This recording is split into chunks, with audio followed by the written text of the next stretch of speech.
मुझे लगता है कि आज पूरे भारत में सबसे बड़ी चुनौती यह है कि वास्तविक सेकुलरिज्म क्या है। वास्तविकता में भारत एक सूडो सेकुलरिज्म छद्म धर्मनिरपेक्षता से जूझ रहा है। I would just like to ask, you name a single secular country in the world in which by constitution Sharia is having a recognition, जिसमें ट्रिपल तलाक, महरम, हलाला, हज subsidy, Waqf board, and if there is a conflict between Sharia and the Supreme Court, 1985 Shabano case, then the Parliament has trounced the judgment of the Supreme Court and put Sharia over and above the Constitution. It happens only in the Muslim countries. So what happened after partition? Two nations, at that time it was just two nations, Pakistan and Bangladesh were created. They were the Islamic countries, and India was created as partially constitutionally Islamic country. Now we are making, under Prime Minister Shri Narendra Modi ji, as a true secular country. Sir, एक तरफ बांग्लादेश में जो minorities है, जो हिंदू है, उन लोग का हत्या हो रहा है। बंगाल में वही सेम हिंदुओं का हत्या हो रहा है। बंगाल का यह चुनाव दो भविष्य को चूज करने के बीच का चुनाव है। एक कि बंगाल के कुछ इलाकों को प्रैक्टिकली बांग्लादेश बनना है, या बंगाल को 21st सेंचुरी में, इस अमृत काल में विकसित भारत के स्वर्णिम युग की तरफ आगे बढ़ना है। ये दो विकल्प आज साथ में हैं। इसलिए हम ये कहना चाहते हैं कि जो कुछ भी बंगाल में हो रहा है, ये वो महान भूमि है जहां से वंदे मातरम भी निकला और जनगण मन भी निकला। ये तृणमूल के जमाने में तो बंगाल में बहुत सारे घोटाला। देखिए, प्रॉब्लम क्या है कि पश्चिम बंगाल की सरकार इस कदर करप्शन में है। पार्थो चटर्जी के यहाँ और उनके जो साथियों के यहाँ जिस प्रकार से कैश बरामद हुआ, और ममता बनर्जी जी ने ईडी की रेड में जिस प्रकार की घबराहट दिखाई है, never in the history of India, Bharat में हमने कभी नहीं सोचा होगा। चीफ मिनिस्टर खुद गई, she didn't rely on her police, she didn't rely on her staff, उन्होंने अपने हाथ में खुद ली फाइल। ये दिखाता है कि उस हरे रंग की फाइल में पता नहीं कौन से राज हैं।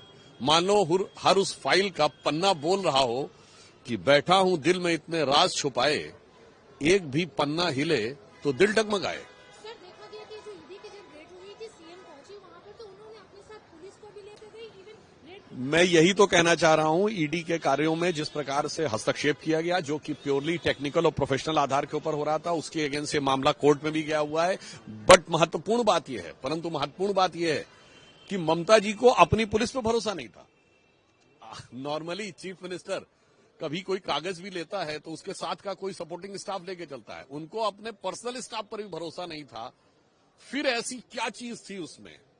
और इससे एक और बात साफ हो जाती है, उन्होंने कहा उनकी पॉलिटिकल स्ट्रेटजी वहां बन रही थी। इसका मतलब तृणमूल कांग्रेस ने मान लिया कि उनके सारे लीडर्स, उनका ऑर्गेनाइजेशन और उनके वर्कर्स नाकारा हैं।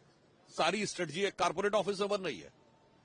हमारे यहां तो पार्टी में बनती है। आप सब लोग कहते हैं कि मोदी जी और अमित शाह जी स्ट्रेटजी बना रहे हैं, फिर राष्ट्रीय अध्यक्ष बैठते हैं और पार्टी के लीडर्स तय करते हैं। अब वो ये कह रही हैं सारी लीडरशिप बेकार थी और वो एक कारपोरेट ऑफिस में बन रहा था। इसका मतलब ये हो सकता है कि they have outsource their entire strategy and thought process to some corporate world. Sir, आपको लगता है इस बार बंगाल में बीजेपी आएगी वापस?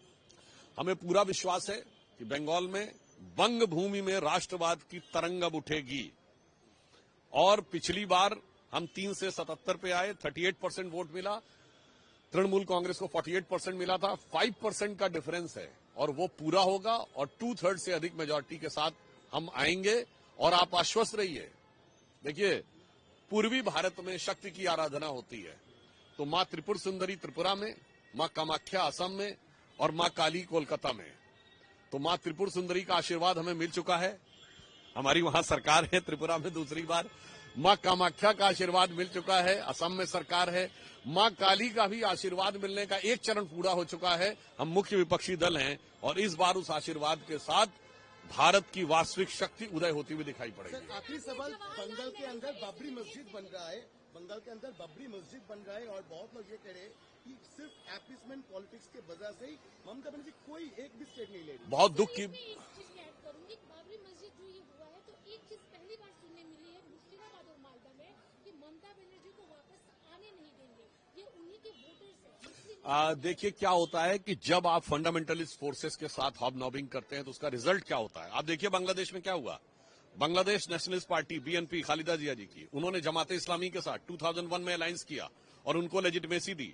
और आज जो कुछ बांग्लादेश में हुआ है सिर्फ वो स्टूडेंट्स हैं, जमाते इस्लामी है। बीएनपी के लिए तो पोजीशन बहुत खराब है। वही गलती यहां पर ममता जी ने की। जब आप फंडामेंटलिस्ट के साथ जाते हैं तो क्या होता है, जो कुछ हुमायूं कबीर ने क्या बोला कि मुर्शिदाबाद में इसलिए बना रहे हैं चूंकि अयोध्या में हिंदुओं की संख्या कम है, हिंदुओं की संख्या ज्यादा है, मुस्लिम कम है, मुर्शिदाबाद में ज्यादा। बहुत साफ है कि whenever they will get the majority, Mamata ji को बहुत ध्यान रखना चाहिए। And I would like to remind, इसी बंगाल के लोगों को ध्यान रखना चाहिए सिलहट का मामला।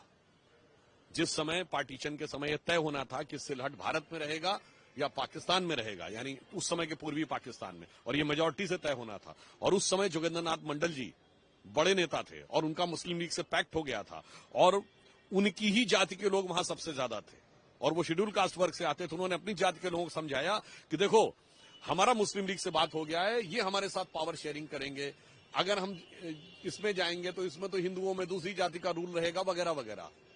ये कुछ हुआ। सिलहट में वोटिंग, उन्होंने वोट बांटा और सिलहट कटकर बांग्लादेश में चला गया। और उसके बाद 9 अक्टूबर 1950 जो जोगेंद्रनाथ मंडल जी का इस्तीफा है लियाकत अली की कैबिनेट से, उसमें किस दुख के साथ, दर्द के साथ बताया कि उन्हीं के लोगों को, उन्हीं के समुदाय के लोगों को, उन्हीं के जाति के लोगों को किस ढंग से काटा गया, उनका बलात्कार किया गया। और उन्होंने कुछ नहीं सुना, दो ही ऑप्शन रखे, कन्वर्ट हो जाओ या कट जाओ। तो मुझे लगता है सिलहट का उदाहरण ध्यान रखना चाहिए। इसके बाद भी अगर कोई आग से खेल रहा है तो उसे याद रखना चाहिए जो अटल जी ने कहा था, चिंगारी का खेल बुरा होता है, औरों के घर में आग लगाने का सपना अपने घर में ही सदा खरा होता है। तो बचने वाला उसका भी नहीं है। सर, आपने नेहरू का जिक्र करते हुए कहा कि उन्होंने देश को आंशिक रूप से मुसलमान बना दिया था, इस बारे में क्या? इस बारे में मैं ये कह रहा हूं कि एक सेक्युलर कंट्री मुझे बता दें जहां पर मुस्लिम पर्सनल लॉ बोर्ड हो, जहां पर माइनॉरिटी कमीशन हो, जहां पर ट्रिपल तलाक, मेहरम, हलाला, हज सब्सिडी हो, जहां वक्फ बोर्ड का एक्ट हो और शरिया को कॉन्स्टिट्यूशनल मान्यता प्राप्त हो, जहां 4 बीबी रखने का कॉन्स्टिट्यूशनल वैलिडिटी प्राप्त हो। एक बता दें, मैं अपना स्टेटमेंट विड्रॉ कर लूंगा, अर्थात आपने पार्शियल शरिया कॉन्स्टिट्यूशन इसको बना के रखा था। अब हमने ट्रिपल तलाक हटाया है, हमने मेहरम हटाया है, हमने हज सब्सिडी हटाया। Now we are converting it into a, प्रधानमंत्री जी इसको ट्रू सेक्युलर कंट्री में कन्वर्ट कर रहे हैं। और मुझे पूर्ण विश्वास है, हमारे संस्थापक श्यामा प्रसाद मुखर्जी जी इसी पश्चिम बंगाल से थे, स्वामी विवेकानंद, श्री अरविंदो जी ने एक बात कही थी कि भारत 175 ईयर्स के ट्रांजिशन से गुजर रहा है, जिसकी शुरुआत स्वामी रामकृष्ण परमहंस के जन्म से होती है। वो 1836 में हुआ था, 175 साल 2011 में पूरे होते हैं। उन्होंने कहा जैसे ही 175 ईयर पूरा होगा ये देश अपनी पीक की तरफ बढ़ना शुरू करेगा। 2012 के बाद बदलाव दिखा था, बंगाल में भी बदलाव दिखा था, वो अब पूरा होगा जाके 2026 में। इसलिए आश्वस्त रहिए। यहाँ के महापुरुषों ने जो कहा, स्वामी विवेकानंद ने अपना शरीर छोड़ने से 1 वर्ष पूर्व कहा था 1901 में अमरनाथ के दर्शन के बाद कि मैंने देखा है कि भारत माता प्राचीन शक्ति से युक्त होकर दिव्य आभा के साथ संपूर्ण विश्व को मार्गदर्शन देने के लिए पुनः सिंहासनारूढ़ होने वाली है। और वह समय सिर्फ 1 शताब्दी दूर है और वो 1 शताब्दी 2002 में पूरी हुई। और 2003-04 पहला वर्ष था जब इंडिया करंट अकाउंट सरप्लस हुआ, हमारा फॉरेन एक्सचेंज जब 100 बिलियन हुआ और सक्सेस स्टोरी ऑफ इंडिया मानी जाने लगी। तो मुझे लगता है इस बंग भूमि के महापुरुषों ने दिव्य दृश्य जो देखा था उसे साकार होने का समय इस अमृत काल में आ गया है, प्रधानमंत्री मोदी जी के नेतृत्व।